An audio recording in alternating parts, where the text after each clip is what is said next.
बोले विष्णु भगवान की जय। अध्याय 8 के तीसरे एपिसोड में गौदान का महत्व और जीते जी आप बैतरणी बनवा करके सुपात्र ब्राह्मण को सबस्सा दूध देने वाली गऊ, उसके 1 साल का खर्च, ब्राह्मण को वस्त्र और स्वर्ण दे करके इस दान को कर सकते हैं, जिस दान की क्रिया से बैतरणी नदी बड़े ही सुख पूर्वक बिना कष्ट के पार की जा सकती है। अब अध्याय 8 का चौथा एपिसोड है, जिसमें कि आगे की चीजों की विवेचना की गई है।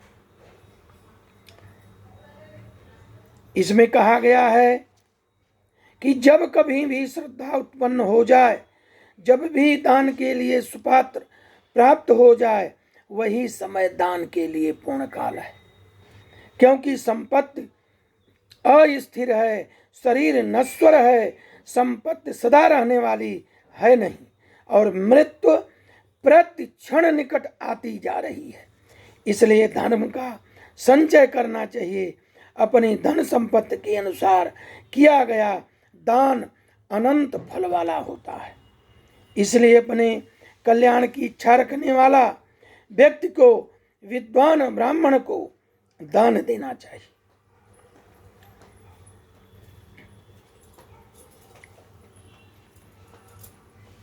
देखिए, मृत्यु के बाद जो कष्ट न हो, उसके लिए दान का समय बताया गया है। व्यतिपात, जो जैसे धनिष्ठा, आर्द्रा नक्षत्रों में चंद्रमा के रहने पर रविवार को पड़ने वाली अमावस्या, रवि अमावस्या, जुगाद तिथियां,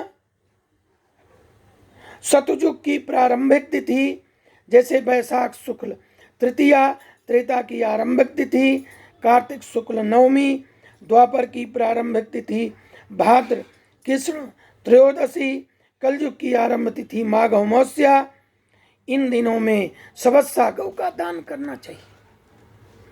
अपने हाथ से कल्याण के लिए दिया गया अल्प वित्त वाला वह दान भी अक्षय होता है, उसका फल भी तत्काल प्राप्त होता है। दान रूपी पाथेय को लेकर जीव के महामार्ग में सुख पूर्वक जाता है। दान रूपी पाथेय रहित प्राणी को यम मार्ग में बड़ा क्लेश प्राप्त होता है।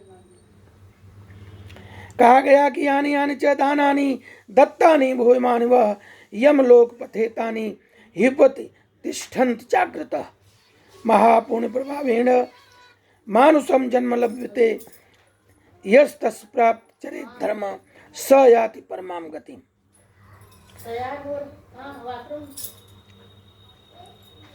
अविज्ञाय नरो धर्म दुख मायाति याति च मनुष्य जन्म साफल्य केवलम धर्म सेवनम। इस प्रकार से पृथ्वी पर जितना भी दान किया जाए वह पुण्य रूप में ऊपर मिलता है। धन, पुत्र, पत्नी आदि बांधव, यह शरीर भी सब कुछ अनित्य है, इसलिए धर्माचरण करना चाहिए। जब तक मनुष्य जीता है तभी तक बंधु बांधव, पिता आदि का संबंध है। मरने के अनंतर क्षण मात्र में संपूर्ण स्नेह संबंध निवृत्त हो जाता है।